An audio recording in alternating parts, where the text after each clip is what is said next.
your Sunday, 48. And for Monday, Veterans Day, partly cloudy, a high of 65, with sunshine reappearing for Tuesday with highs in the lower 60s. That's a look at your weekend weather. And I'm JB. This is All About Home Construction. And here's your hosts, Terry Cannell Beck and Randy Blake. That's right. Good morning, Randy. Morning, everybody out there. That's right. Happy Saturday, buddy. Yep, happy Saturday to you, too. That's it. It's a beautiful Saturday. It's going to be a fairly decent day, and it's going to be a little warmer, and then we can get some rain tomorrow, and it's going to be a nice Veterans Day, though, and that's what matters. Yep, and if y'all need a place to eat for lunch, come on by the VFW. Nice. I'll be doing free hamburgers and hot dogs. Sweet. Well, it's Veterans Day, so I have to feed the veterans, but, Veterans Day is for the public, too. Exactly. Not just for the memberships. Well, we appreciate everybody out there, and thank all of our veterans, and it's awesome stuff. Awesome stuff. And, but yeah, keep in mind, too, that we have stuff in the basement.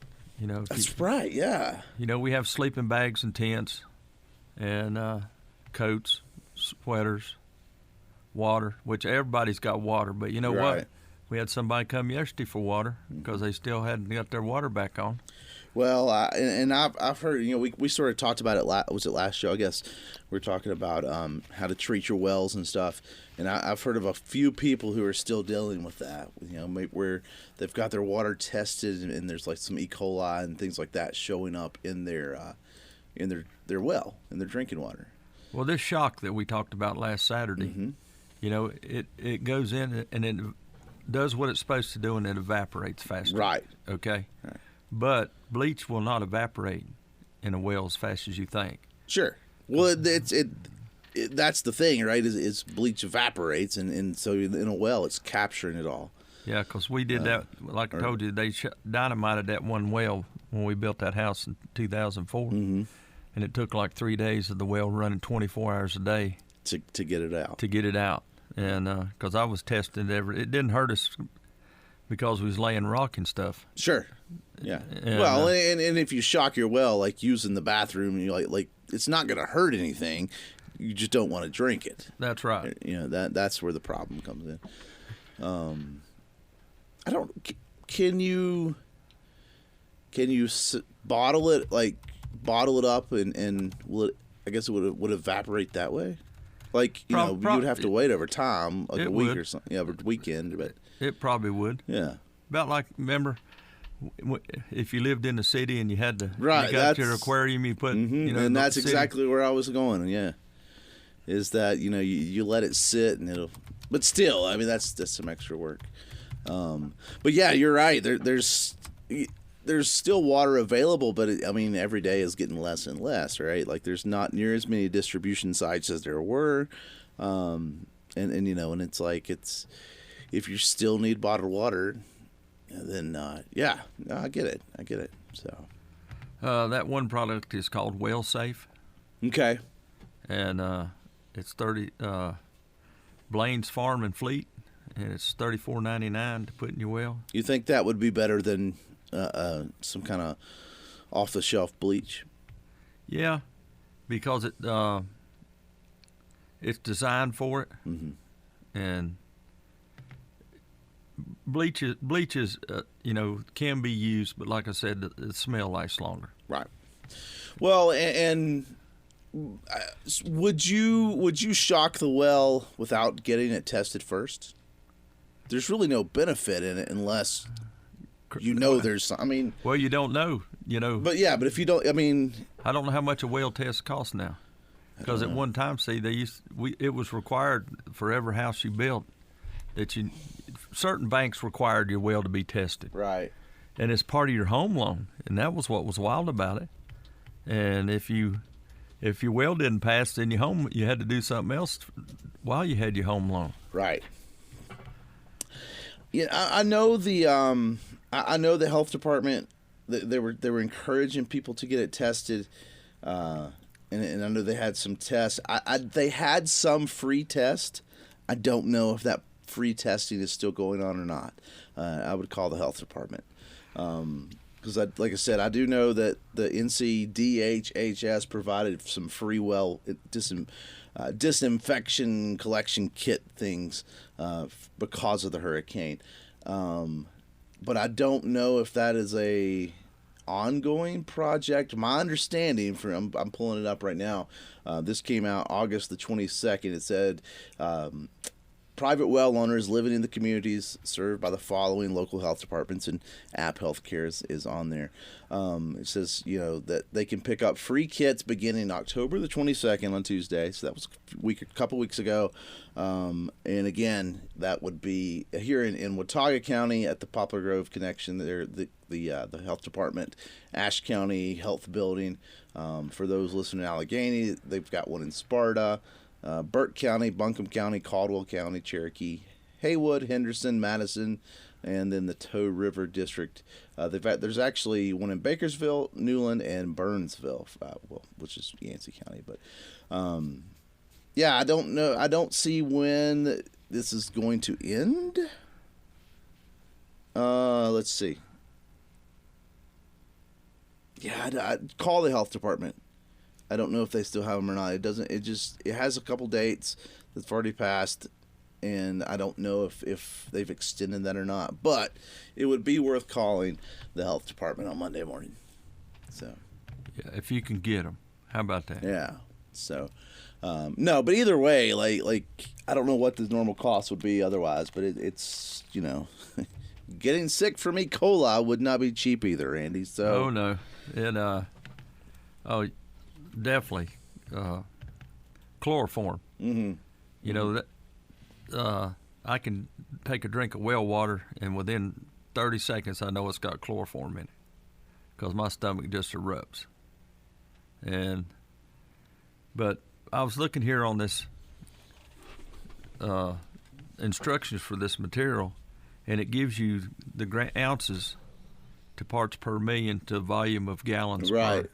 And what they're meaning by the gallons is they're meaning what's standing in the pipe. So not the flow of the water. Okay. But you have to probably install this on top of your well. You got a little. Yep. You got a little bleeder, not really a bleeder valve, but you got a little nut up there you can take off and use a fine funnel, and it says "Do not dilute." I read that too. Yeah. So you pour the granules directly in there. Well, my question is I know when you get the well installed that you get a lot of this information, but not a lot of us were there when they installed the well. Like maybe we've bought the house later or something like that. How is it we know what the volume and the water flow of our well is? Well, there's a tag on the side of it. Every well company has to put a metal tag that is taped to it, and it tells you how much water's in the pipe. Okay. When they measure it, and they tell you by volume. You probably aren't going to have a problem with a well where they take the well pipe all the way down to solid rock. Mm-hmm. Mm-hmm. A lot of these wells is where they've started in, older wells where they've drilled so deep, got the casing in it, and then they've gone on down in. Mm-hmm. And so, now they have to put concrete around them. Yep. Around the pipe to try to seal them off to keep this from happening. Yep. And there was a place in Valley Cruces that we used to work on a house, and they had shale rock. And yes, we do have shale rock in Watauga County, and several places actually. But I had to haul my own water when I worked on the job to drink because I couldn't drink it. It didn't bother them at all. Right. That's funny. Just because they're used to it, maybe. Probably some. Well, it affects each person different. Right. Right. And this bottle only comes in. It's an 8-ounce bottle for $34, so it must be pretty potent. Yeah, I mean, it doesn't take much for sure. No. So. And it kills bacteria. I'm just trying to find a list of bacteria that it would kill. Well, and that's the thing. I would say a lot of wells are not this isn't something to cause a panic on, right? A lot of homeowners will not be affected by this because a well ideally is closed off anyway. Correct. It's just where somehow that E. coli is getting in, which is typically groundwater somehow got into that. Which what happens when you flood, obviously, and I think that's where the E. coli gets in. Well, I'd rather shock my well and then have a filtration system inside that takes it out there because it's still coming through to your house. Yeah, I'm with you on that. And I know a lot of people are getting those filtration systems. You know, there's the infrared, or not infrared, the UV filtration systems now. That seems to be, I mean, I've heard good things about them. Actually, my mom and dad, they've ended up putting one in their house. They seem to work. And it seems to be I think there are like some DIY versions available where it's just inline pipes. You cut the PEX pipe, you install this, and you know, this system, and it uses a UV light bulb that. Well, they're saying here you can use Clorox, but only use unscented. Because the scented stuff would be other chemicals, yeah. And I hadn't seen a formula for the Clorox. Well, here. There's a calculator I saw on one of the websites. Because, see, you really check into the calculator, because now I'm reading further on it's saying, go ahead and pour 2 gallons down your well. Right. Now, if you got a 60-foot well and you put 2 gallons down it, that's a lot of Clorox in a 60-foot well. But if you've got a 1,000-foot well, you know, that's a lot of head pressure on top of it. But like I said, they put 4 gallons in that well that they did with dynamite, and 3 days later it was still running water. Right. That's crazy. And it said go to the furthest faucet from the well and turn the hot and cold water all the way until you either smell chlorine or you don't. It's pretty simple. But then, there you go. You're really running your fill line up with water, too. That's a lot of water, yeah. And you can feel that meter going... Well, spinning. Yeah, but would you? There would be no way if you run it out of a hot and cold water faucet. I mean, I guess if you ran the water hose, but then it wouldn't get. It would be in your hot water system. Well, that's too. I would recommend myself, even though they say the furthest, run every faucet in your house to get it through the system to clean the whole system out, and then. Last thing, when you get it all run through the house, hook a water hose up to your hot water heater and get the sediment out of the bottom of it. Okay. While this isn't necessarily related to shocking it, but that's something that a lot of homeowners don't get around to doing anyway, right?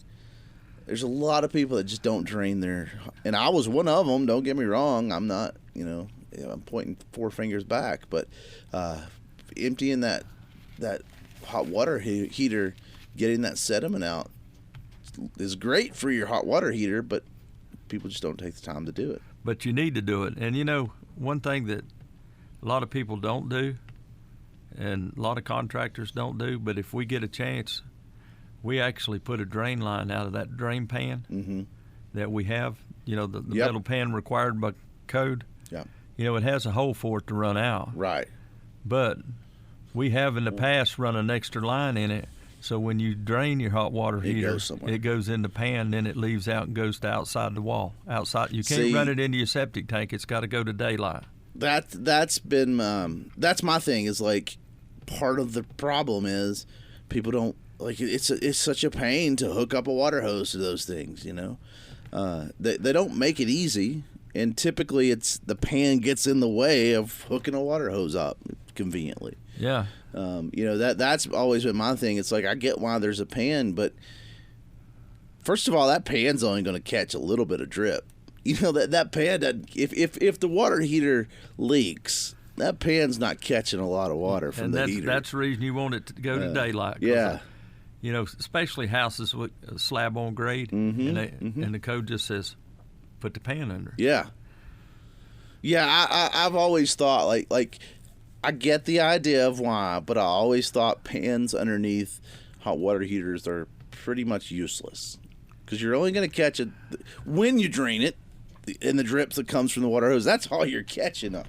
Because any actual leak is going to overflow that pan, and the pan won't drain totally out anyhow. Yeah, because the drain's on top. Yeah, but if you do put the drain out to daylight, make sure you put a little trap in it. You don't have to put a trap like under so a you sink. don't. Okay. And the reason I say that is so because keep a mouse out. Yeah. Or keep insects out from crawling back in the pipe. You know, the little boogers that you wouldn't think would ever get in your house. Snakes. Or that little ring snake that will come through that pipe. Now everybody's like, oh, bad idea. Not going to do it. So. Well, I mean, it's a shame that everything costs, but that's the way it goes. But it's better to get all the moisture out of your house you can. Yeah, for sure. All right, we'll take a break. We'll come right back right after this. The Boone VFW Post 7031 is looking at making improvements to their Veterans Memorial Wall, and you can help. Here's Chuck.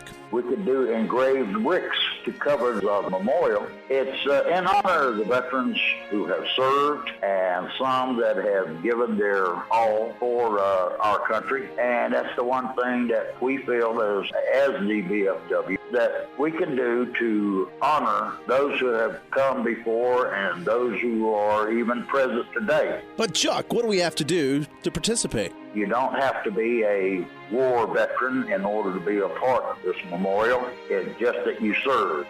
What is the cost? That fee is only $50, but it's a lifetime investment. If you would like to help participate by honoring a family member, a friend, or a loved one, you can contact the Boone VFW Post 7031 at 828-264-9570. They are on VFW Drive just off of State Farm Road here in Boone. Thank you for all that have served.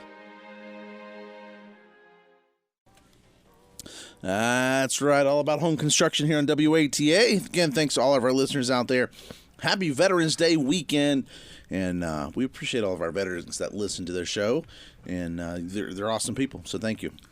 Yeah, we appreciate everybody listening. We do. To our we show. appreciate everybody, and I'm just thinking, you know, the veterans, they really helped us out during the hurricane when we had to go and record. The VFW let us record there, so we appreciate that, and just all the people. And guess what? That allowed us to do 2 YouTubes. That's right. We need to keep that ball rolling. I But, hadn't checked it, see if I broke the camera or not. probably. But yeah, we are all about home construction. Well, Yeah. our count on damage is estimated at $53 billion in North Carolina alone. That's wild. It's a lot of money. And, you know, North Carolina sent a lot of water to Virginia, to West Virginia, to Ohio, Yeah. I mean, Tennessee, right. Kentucky, Water. Alabama. When you're here in the high country, water goes both directions, or north and south. We know with the Ohio River down, there's no worry about the drought in the Mississippi River. Yeah. No, I mean, that is crazy when you think about it. Like, we send water pretty much all 4 directions in western North Carolina. So, Yes, we do, from coastal to the Gulf. yep. We send more to the Gulf we do to the coast. Yeah. Oh, yeah. But, well, I mean, we still, a lot of the rainwater in Blowing Rock goes to the Yadkin. Yeah. Oh, yeah. And then, Linville, I guess, does. Because the gorge is, part of it. I'll say the Linville Gorge, though, is on the That southeastern side. Yeah, well, that goes to the Gulf. Linville does it not? No, because the gorge is in Marion, which will be on the Catawba east. River Valley goes Yeah. toward Charlotte, though. Yeah, and Right. it goes down below. I'm gonna pull up a map. No, Linville Gorge will go to the where the Linville Gorge comes out. Will go down to Lake James. Lake James, and then, Lake James part of the Catawba Valley River system. I guess it is. And then when you come off Deep Gap out through there, that takes you into Yadkin. Yadkin, yeah. There's a lot of Yadkin through that. So the area. Watauga goes into the Little Tennessee, which headwaters of Little Tennessee. New River, which we all know starts, there's 2 forks, east and north and south. The South Fork starts under Green Park Motel up here in Blowing Rock. Yep. And the little tributaries. So that goes to the Charleston, West Virginia to mix with the Golly River to make Kanawha River goes into Ohio River. Yep. No, okay. So Catawba River would flow in from Lake James to the Sanity. Yep, that goes into South Carolina. PD River system. Yeah. What, closer to, I guess, above Charleston, closer to Myrtle Beach area? I've never been down through there. Yeah. I don't know. Anyway, this is what we do on All About Home Construction. We get off on topics that we, think are fun. Rivers.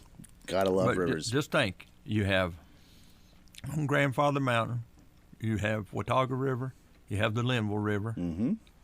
On the backside, you got that river down Johns River Gorge. Mm-hmm. Then not a little far from there, at Sugar Mountain, you have the headwaters of the Elk River. Yep.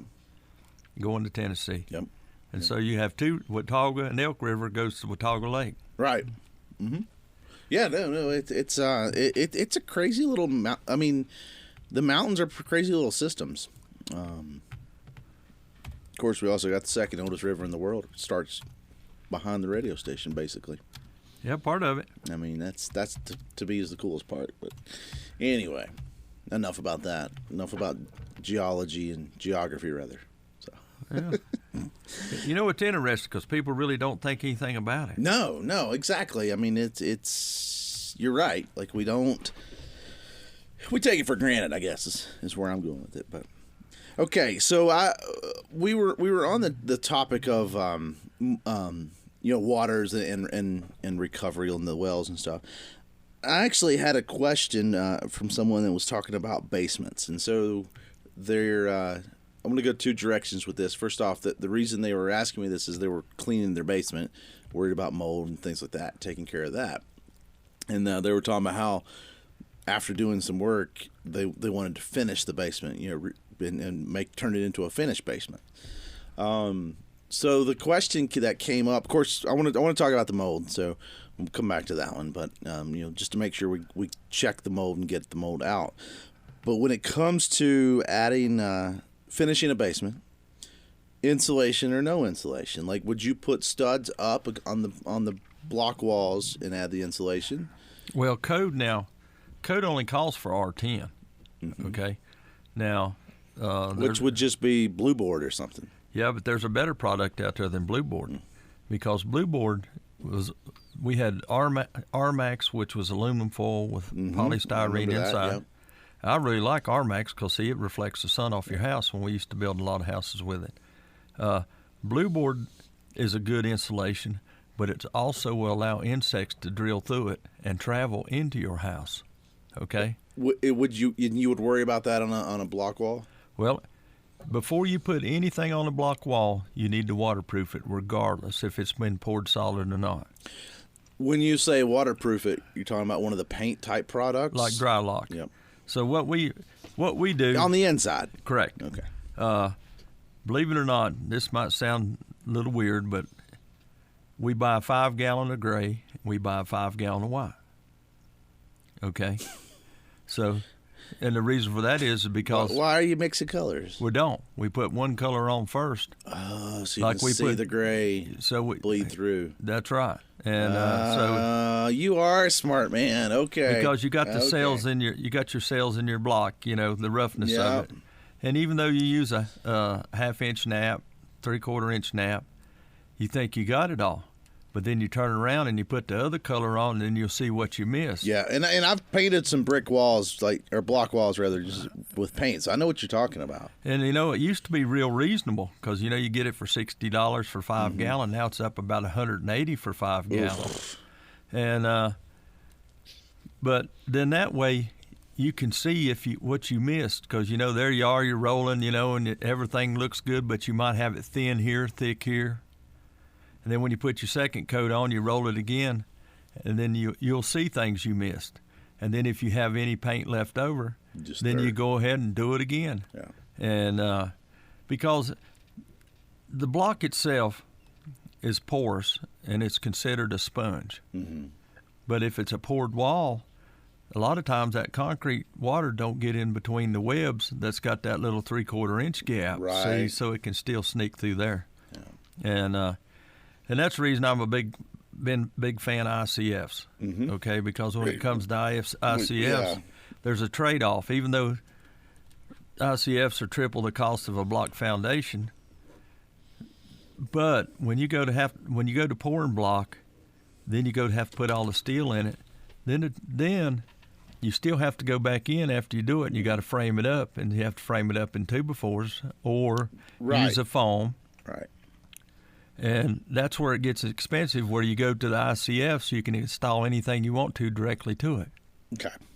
So once you clear it, and just to be clear, like dry lock is different than regular paint. I mean, correct. It's made for waterproofing now. Exactly. Damn, it used to be a big one in the 70s. And when we bought our house 30 years ago, they had damming on the wall. But it had started flaking off because of the moisture pushing through the block. Right. And so what we did is we got down there with a brush and we scraped the walls, got all the loose off, and then we went ahead and put 2 coats of dry lock on it. Right. Okay. But you know what? I still have moisture in the walls because it condensates. Well, I mean, it's especially if you got that side that faces the south and there's a door to the outside, you're going to get that. You're going to get that temperature swing. But they've come out with a new product. And golly, I wished I could remember what it's called. But you can get it in 3/4 of an inch. Mm-hmm. And then you put it to the wall, and it's tough enough that insects won't travel through it. And it's like an insulation as well. Yes. But it's more of a moisture barrier than insulation, though. No, it's an insulation. It's got R value in it. And gotcha. Well, okay, so when it comes to you've waterproofed it, and you're going to go back with studs so that you can hang drywall. Yeah. Well, if you put the foam on, don't go with studs. Go with a 3/4 board, white board. Okay. That's okay. That was going to be my next question. Then you can nail it directly to the concrete on top of it, then put your drywall or your stuff. So now you've stopped. Some furring strips, essentially. Yeah, but don't. See, I'd rather do that and put the foam on the wall first, put the fern strips on top, okay? Because if you put the fern strips on, put the foam in between, now you don't have that thermal break between your wood. Because you're going to have your drywall up against the foam. Yeah. So that's okay. So you could nail the furring strips through the foam to get to hold it in. Yeah, we use believe it or not, we use a little gun, which a good friend of mine introduced me to a T-gun 20-some years ago. Okay. And it's relatively inexpensive. I think I give $149 for mine. And it'll shoot that thing on just as fast as you can with a regular air. And that's not a regular air. It's an air. You have to have a compressor, but that little T-nail, and I lent mine to a gentleman here a couple of weeks ago, and he said, I don't think that'll hold. And I said, well, you go ahead and put your 4 or 5 nails in it and then try to grab a hold of it and try to pull it off. And it stays. And that's good. That's good now. Well, the Cardinal Restaurant, when we did it, which was Gino's years ago, we shot all that log siding on with a T-nail. Okay. And it still hadn't moved. Still hanging on. Yeah, and it's a real fine nail. Yeah. Okay. And but it's a case hardened nail. But with this, doggone it, I wished I could remember this product. And because now they're wanting you to use it on the outside instead of blue board because insects won't travel through it, and it's half the cost. Okay, well, and that's the key to me is like if it's better and it's cheap, yeah, why not? Let me see if I can find it.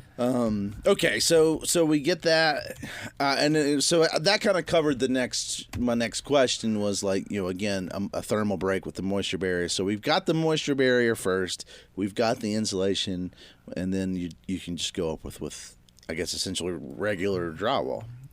Yeah, now, whatever I was just saying. Now I know they make different drywalls, some that are more or less mold resistant. Is that a concern? Because to me, always. I was going to say, to me though, ideally, if you're finishing a basement, you're going to need some kind of air control, a dehumidifier in particular. We have gone back and we have houses that we've done in the past because a lot of them we did when the drought was here. Yeah. Okay, and we've actually had to go back and put sump pumps in them. Right.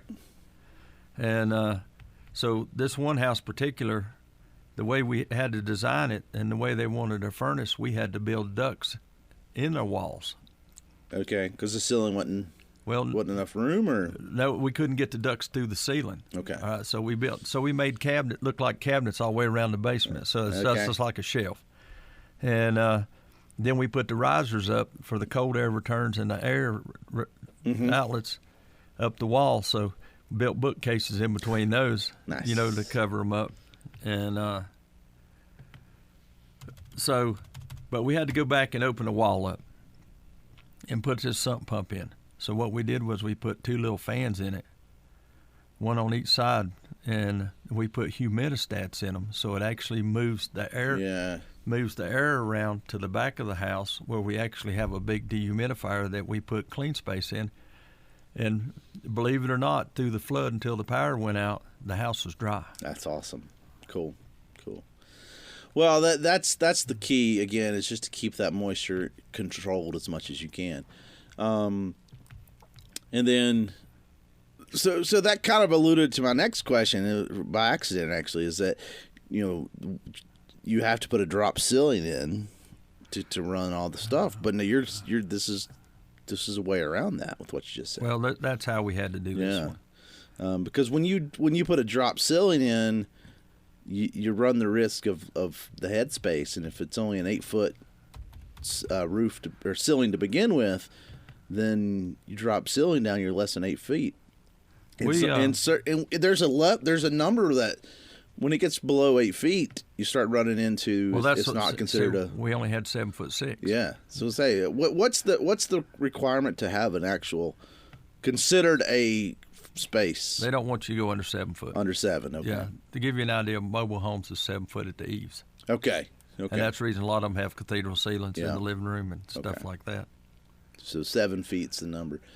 But when you start adding in some type of flooring, some type of ceiling, whether it's a drop ceiling or drywall, that's a few inches right there. It starts to add up. Yeah.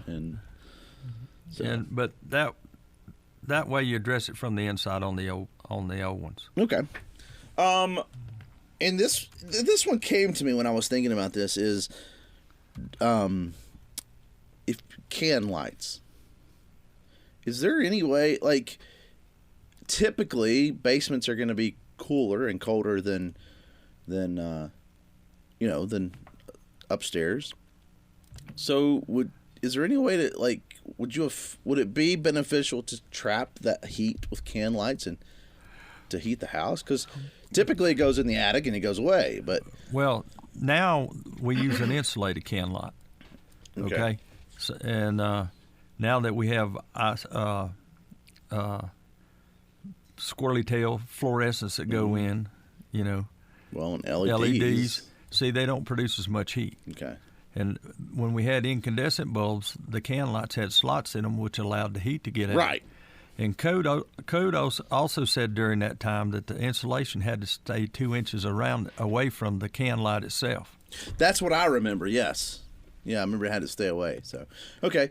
Well, we have a caller on the air. Good morning, caller. Who are we speaking with?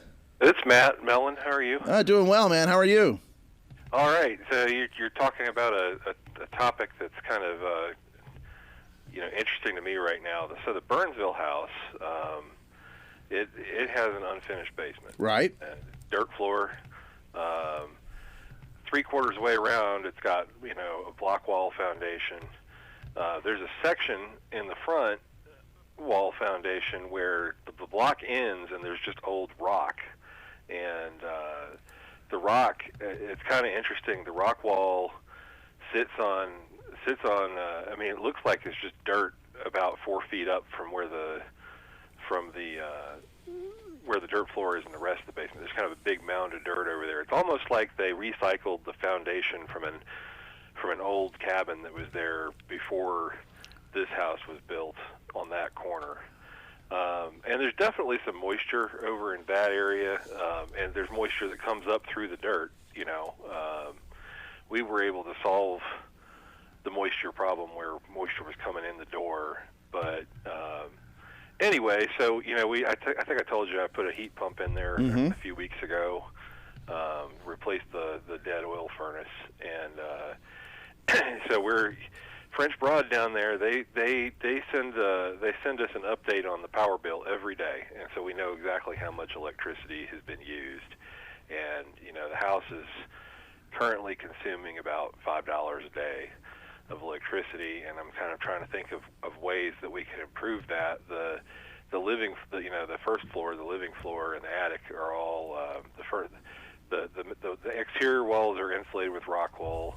There is rock wool insulation in the attic. I probably could put another layer or blow some in to make it thicker, but there isn't any insulation underneath the floors. So I think that the floor joists are 2x10, and they're true dimensional 2x10. They're not nominal, and there's cross hatching between them. I don't know how much bang for the buck I would get putting insulation underneath the floors. I mean, what if you guys were concerned about energy efficiency in a house like that? The windows have already been done. I think the windows were replaced maybe 10 years ago. So I'm just trying to think of where the most bang for the buck is going to be. Do I add more insulation in the attic, or do I insulate under the floors, or what would you do next? If it's a dirt crawl space, I would still insulate the floor system, and okay. But I definitely get instead of putting a 6 mil down over the dirt, I'd see about buying a 10 mil, because a 10 mil won't slip as much. Like 6 mil, it'll tear over a period of time. Your 10 mil's generally reinforced, and but they also make a nail that you can use for it, that you can drive in it. When you start your nail to drive into to keep the plastic from moving, you take silicone and put it around it, and then finish driving out. So now it glues to it.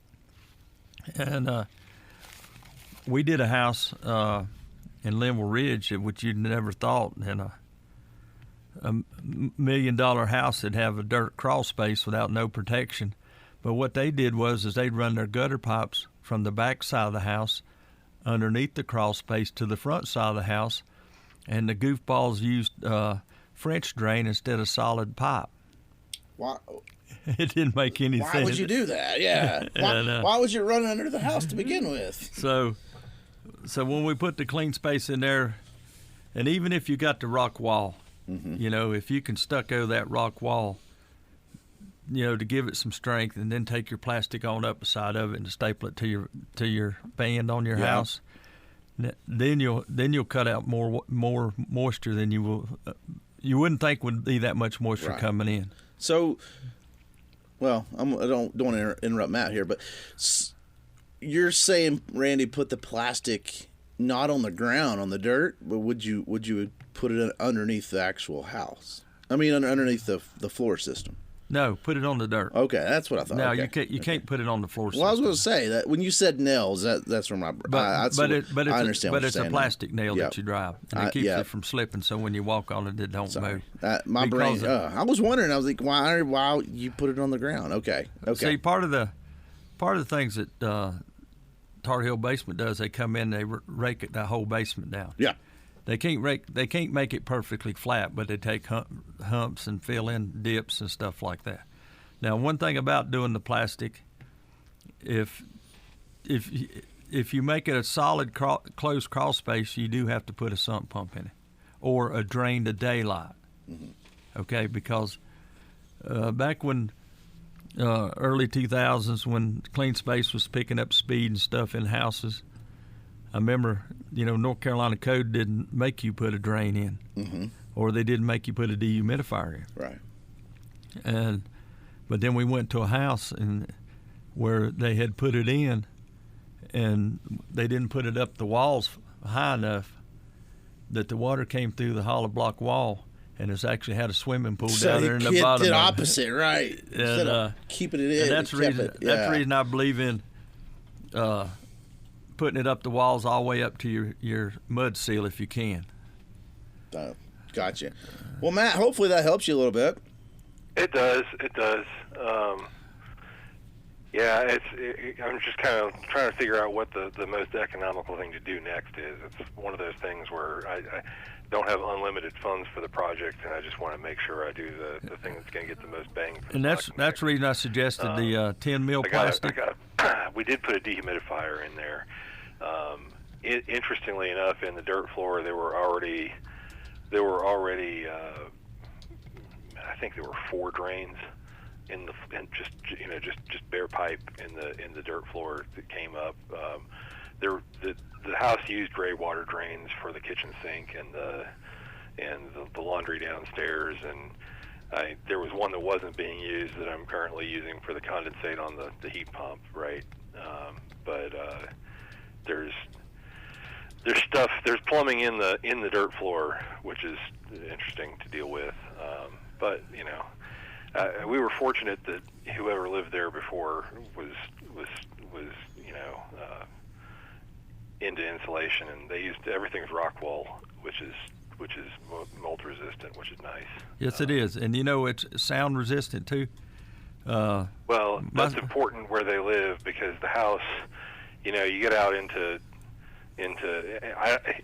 sometimes here too, but out in that part of Yancey County, the houses are way too close to the roads. When they built this house, the road in front of it was probably a 1-lane dirt road, and now it's a 2-lane state secondary road with an incredible amount of traffic, because there's the Mountain Air subdivisions around the corner, and there's 400 houses up there, and there's dump trucks running up, and cows and all that running up and down the road all the time. So the road noise is kind of loud if you're sitting in the front yard. Nice. Ugh. Particularly because of the acoustics of the hollow that it's in. So, but inside the house, when you close the door and everything, it's pretty okay. Nice. It's not bad. So, oh, cool. Well, it's Ann and Gabe's starter house. That's awesome. Hey, that's awesome. And we heard Yancey got hit pretty hard. Oh yeah, there's still houses with power out in Mountain Air around the corner, but that whole Cane River, Tow River system, the water just came up so high. Pensacola, which is not very far away, is really, really, really bad. And Micaville's really bad too. I know when I saw you a few weeks ago at the senior football game and all, I know I was glad to hear that the house you guys fared fairly well yourself. So can you send us some pictures of down there? One of the walls, one of the foundation walls of the garage failed. Yeah. So, and you wouldn't have thought it would fail. It was block wall foundation, and the other 3 walls are just fine. But it's about 15 feet from the road, and it's not down by the creek, but just the amount of hydrostatic pressure from that much rain getting into the dirt. It already had a French drain. Everything was right. It just was too much, and so. But the garage did not collapse. We talked with the contractor. We're going to be able to jack it back up and build the foundation back underneath it. Good deal.